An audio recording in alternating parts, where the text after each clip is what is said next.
2026 की शुरुआत इस तरीके के विमान हादसे के साथ होगी, ये किसी को भी अंदाजा नहीं था। 2025 में जिस तरह से विमान हादसे हुए, अंत भी 2025 का एक बड़े विमान हादसे के साथ हुआ। उसने बस लोगों को बस यही उम्मीद दिलाई कि 2026 की शुरुआत एक बहुत बड़े विमान हादसे के साथ हुई है। महाराष्ट्र के डिप्टी सीएम और एनसीपी प्रमुख अजीत पवार का चार्टर्ड प्लेन क्रैश हो गया। शुरुआती जानकारी के मुताबिक यह हादसा महाराष्ट्र के बारामती में हुआ है। ये वही बारामती है जहां से अभी तक विधायक बने थे अजीत पवार।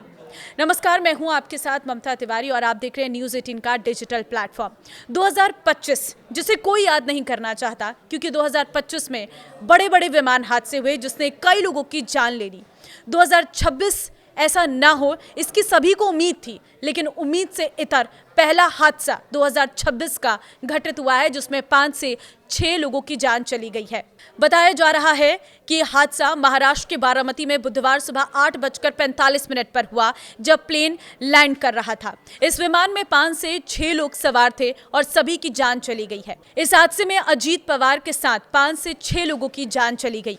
प्लेन क्रैश के बाद के विजुअल्स में देखा जा सकता है कि प्लेन के परखच्चे उड़ गए हैं, चारों तरफ धुआं धुआं नजर आ रहा है। तस्वीरों में देखकर लग रहा है कि इस विमान में सवार कोई व्यक्ति शायद ही जिंदा बच सकता हो। हादसे की जगह से भयावह विजुअल सामने आई है जिसमें चारों तरफ धुआं धुआं नजर आ रहा है। विमान पूरी तरह से जलकर खाक हो गया है। जानकारी के मुताबिक ये अजीत पवार का निजी विमान था। प्रशासन और सुरक्षा एजेंसियां मौके पर पहुंची हालात का जायजा ले रही हैं। साथ ही विमान के क्रैश होने की वजहों की भी जांच की जा रही है। वीडियो में देखा जा सकता है कि विमान में क्रैश होते ही आग लग गई और विमान के कई टुकड़े हो गए। हादसे का शिकार होने वाला प्लेन एयरक्राफ्ट लियरजेट 45 टाइप का था, जिसे वीएसआर की ओर से ऑपरेट किया जा रहा था। बारामती एयरपोर्ट पर हुए इस हादसे में आधिकारिक जानकारी के मुताबिक इस विमान में कुल 5 लोग सवार थे, 5 से 6 लोग सवार थे, जिसमें महाराष्ट्र के डिप्टी सीएम अजीत पवार, 2 और लोग, एक पीएसओ और एक अटेंडेंट और 2 क्रू पीआईसी और एफओ के सदस्यों के साथ ये प्लेन उड़ान भरा था। शुरुआती जानकारी के मुताबिक प्लेन में सवार कोई भी व्यक्ति जो है इस क्रैश में नहीं बचा। पहले घायल होने की जानकारी सामने आई, लेकिन उसके बाद डीजीसीए ने स्पष्ट कर दिया कि इस विमान हादसे में विमान के अंदर सवार कोई भी व्यक्ति नहीं बच पाया, सबका निधन हो गया है। अजीत पवार को आज बारामती तहसील में अलग अलग जिला परिषद चुनाव क्षेत्र में 4 रैलियां करनी थी, जिसके लिए वो प्राइवेट विमान से यहां आए थे, लेकिन कुदरत को कुछ और ही मंजूर था। उनका ये सफर जिंदगी और राजनीतिक करियर का आखिरी सफर बनकर रह गया। सियासत के बेताज बादशाह कहे जाने वाले अजीत पवार ने अपने चाचा शरद पवार की उंगली पकड़कर राजनीति में कदम रखा। वो अपनी राजनीतिक कौशल के जरिए पार्टी को महाराष्ट्र में मजबूत बनाया। पार्टी के कार्यकर्ताओं के साथ मिलकर एनसीपी को एक बड़ा जनाधार तैयार करने में अहम रोल अदा की। लेकिन 2022 में शरद पवार से अपनी राजनीतिक लकीर खींची और बीजेपी के साथ मिलकर सरकार बनाई। 22 जुलाई 1959 को अहमदनगर जिले के देवलाली प्रवरा में अपने दादा के घर जन्मे अजीत पवार शरद पवार के बड़े भाई अनंतराव पवार के बेटे हैं। उनके पिता फिल्म जगत से जुड़े हुए थे। अनंतराव ने मुंबई में मौजूद वी शांताराम के राजकमल स्टूडियो में काम किया। अजीत पवार की शादी सुनेत्रा पवार से हुई। उनके 2 बच्चे हैं जिनका नाम पार्थ पवार और जय पवार हैं। दोनों ही इस विमान हादसे के बाद जो है इस वक्त मौके पर पहुंच रहे हैं। अजीत पवार ने अपने चाचा शरद पवार की उंगली पकड़कर साल 1982 में राजनीति में कदम रखा था। अजीत पवार जब अपनी पढ़ाई कर रहे थे तो उस दौरान उनके चाचा यानी शरद पवार एक दिग्गज सियासी नेता बन चुके थे।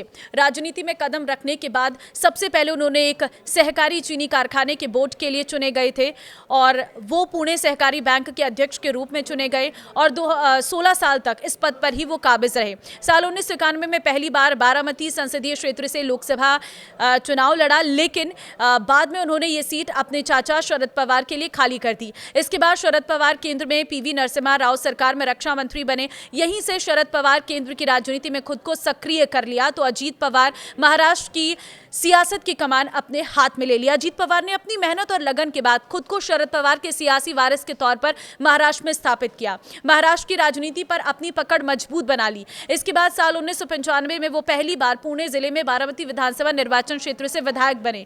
इसके बाद से वो लगातार इस विधानसभा क्षेत्र से ही विधायक चुने जाते हैं और सोचिए क्या कोइंसिडेंस है, जहां से विधायक चुने जाते हैं 1995 से लेकर 2024 तक वहीं पर विधायक रहे, वहीं से विधायक बने, जनता ने अपार प्यार दिया और इतने लंबे समय से इसी सीट पर काबिज रहे और आज बारामती उसी जगह जहां से वो विधायक है वहीं पर उनका निधन हो गया। उन्होंने अपने राजनीतिक जीवन में खुद को स्थापित ही नहीं किया बल्कि अपनी पकड़ भी बनाई।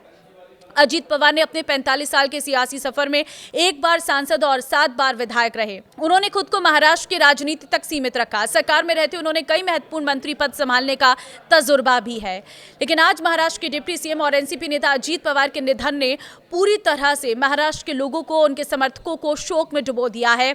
इस वक्त जो तस्वीरें निकलकर सामने आ रही हैं, उनके समर्थक रोते हुए नजर आ रहे हैं, उनके आंखों में आंसू हैं क्योंकि उनके पसंदीदा नेता अजीत पवार आज विमान हादसे में उनका निधन हो गया। अजीत पवार का इस तरीके से अपने बीच से चले जाना इस वक्त समर्थकों को भावुक कर रहा है और उनके आंखों से आंसू रुकते हुए नजर नहीं आ रहे हैं। लेकिन 2 बड़े कोइंसिडेंस इस हादसे के बाद हुए। एक तो 2026 का ये पहला प्लेन हादसा हुआ है जिसकी किसी ने भी उम्मीद नहीं की थी। हर कोई ये उम्मीद कर रहा था कि 2026 में ऐसे कोई भी बड़े हादसे ना हो और 2026 में ही शुरुआत इस प्लेन हादसे के साथ हुई। साथ ही साथ अजीत पवार का ये प्लेन उसी जगह बारामती पर क्रैश हुआ जहां से वो अभी तक विधायक हैं। 1995 से लेकर 2024 तक इसी सीट से उन्होंने अपनी विधायकी कायम रखी है और आज उसी जगह पर जाकर उनका निधन होना अपने आप में वहां के लोगों को और दुख दे रहा है।